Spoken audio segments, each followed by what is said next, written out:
केवल जात पात की बात नहीं है, न आप हिंदू हैं, न हम मुसलमान हैं, न कोई सिख है, न ईसाई है, सिर्फ है तो एक इंसान। इंसानियत है तो इंसान है, अगर हैवानियत बस जाए तो हैवान होता है।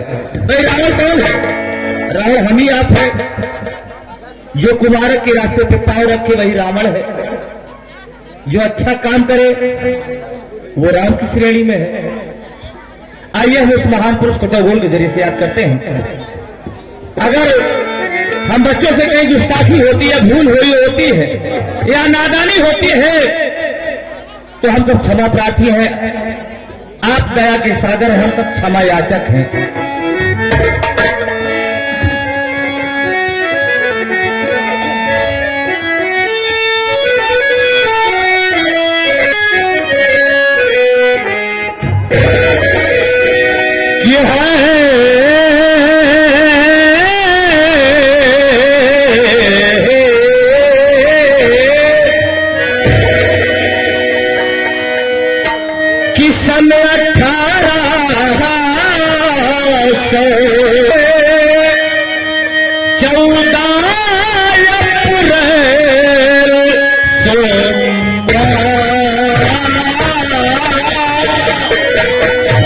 सन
3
भाई भाई रहो, भाई रहो, बरसे तबू तो विजय पाओगे, विजय पाओगे।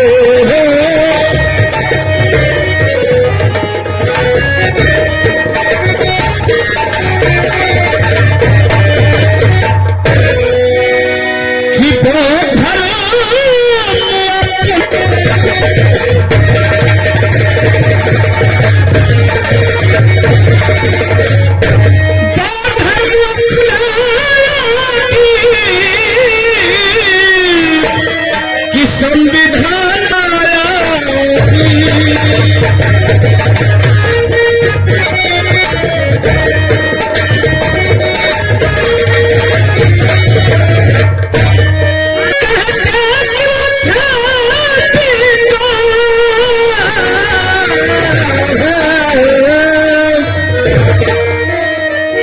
क्यों नहीं 176